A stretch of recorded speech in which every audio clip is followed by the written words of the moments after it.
राधे राधे आप सभी को। आप सभी कैसे हैं? उम्मीद है स्वस्थ एवं प्रसन्न होंगे। आज छोटी सी कथा लेकर प्रस्तुत हूँ। प्रभु जो भी करते हैं हमारे हित के लिए करते हैं, हमारी भले के लिए करते हैं। छोटा सा दृष्टांत लेकर प्रस्तुत हूँ। चलिए इसके सारांश तक पहुँचने की कोशिश करते हैं और अपने जीवन को इसके अनुकूल बनाते हैं। एक छोटे से गांव में एक व्यापारी था। उसके पास रुपयों की कुछ बहुतायत हो गई। उनसे उसने माल खरीदने का तथा शेष रुपए एक साहूकार के यहाँ अमानत रखने पर विचार किया। दूसरे दिन खूब तड़के जाना है ऐसा निश्चय करके वह रात को सो गया। रात को पेशाब करने उठा और अंधेरे में सीढ़ी से सरक कर गिर गया। चोट लगी पर प्राण बच गए, लेकिन इससे दूसरे दिन उसका शहर का जाना रुक गया। उस गांव में एक विश्वासी भक्त रहता था और वह सेठ के घर कभी कभी आया जाया करता था। जब सेठ के गिरने की बात सुनी तो वह भक्त दूसरे दिन उनके घर गया। सेठ ने भक्त से सारी बातें कही तो भक्त ने कहा, ईश्वर जो करता है सब भले के लिए करता है। यह सुनते ही सेठ को बड़ा क्रोध आया, परंतु उस क्रोध को सेठ ने दबाकर बोला, भगत तुम तो एकदम गंवार ही हो। मुझे इतनी चोट लगी कि मेरा दूसरे गांव का जाना रुक गया और मेरा जरूरी काम बिगड़ गया, और तुम कहते हो कि जो ईश्वर करता है सब भले के लिए करता है। यह मैं कैसे मानूं? अब तक तो ईश्वर ने मेरा कोई भला किया हो यह देखने में नहीं आया। बुरा किया है सो तो प्रत्यक्ष है, दिखाई दे रहा है। इस पर भगत ने उत्तर देते हुए कहा, सेठ जी तुम्हारी दृष्टि केवल वर्तमान काल को ही देख सकती है। भविष्य के गर्भ में तुम्हारी दृष्टि नहीं पहुंच सकती, इसी से तुम ऐसा कह रहे हो। परंतु मैं तो अब भी कहता हूँ कि भगवान जो करता है वह हमारे हित के लिए ही होता है, भले ही हम उसे न देख सकें। कुछ दिनों बाद भगत सेठ के यहाँ गया।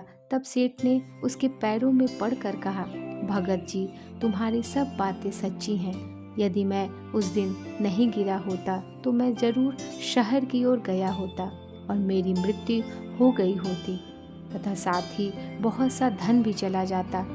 ठगों को मेरे जाने की खबर लग गई थी और उन्होंने मुझे मारकर मेरा धन लूट लेने की पूरी साजिश कर ली थी, परंतु ईश्वर ने मेरी यात्रा रोककर मुझे बचा लिया। शूली के कष्ट को कांटा गड़ाकर ईश्वर ने दूर कर दिया और मैं मूर्ख कांटा गड़ जाने के कारण अपनी लापरवाही को दोष देने के बदले ईश्वर को दोष देने लगा। यह कथा यहीं पूरी हुई और एक दूसरी छोटी कथा इस प्रकार है। एक दूसरी कथा के में एक छोटे से राज्य का राजा था। वह एक दिन अपने दरबार में बैठा था। किसी ने लाकर उसे एक तलवार भेंट की। राजा उसे म्यान से निकालकर धीरे धीरे अंगुली से उसकी धार देखने लगा। जरा जोर लग गया, अंगुली कट गई। पास ही भगवान का विश्वासी दीवान बैठा था।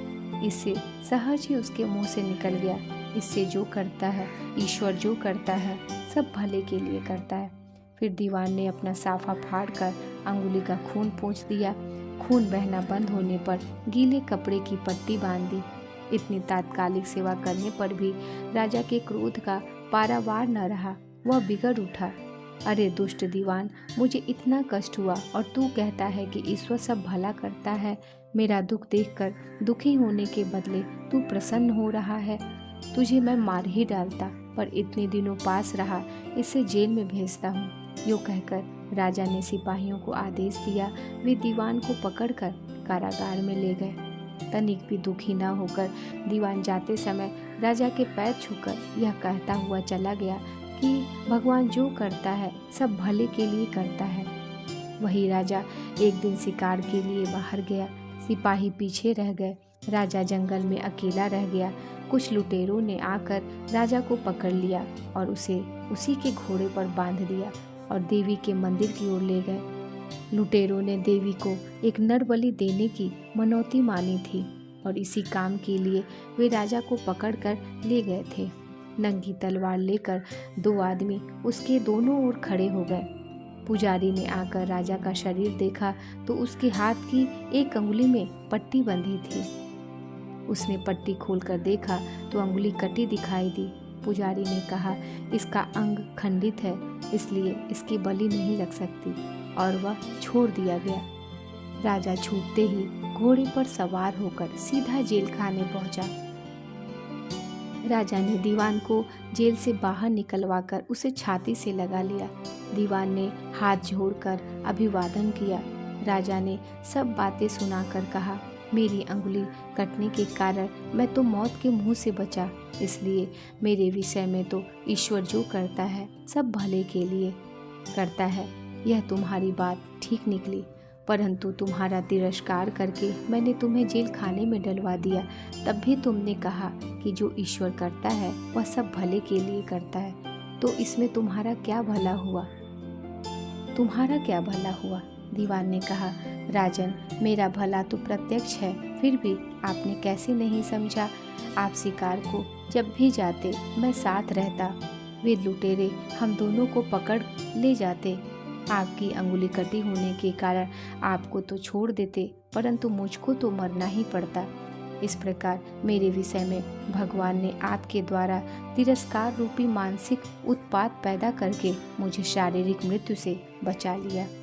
इस प्रकार ईश्वर शूली के विघ्न को सुई से दूर कर देता है, परंतु हमारी दृष्टि की सीमा वर्तमान समय में ही सिमटती रहती है, सीमित रहती है, इसलिए हम सभी उसका अनुभव नहीं कर पाते।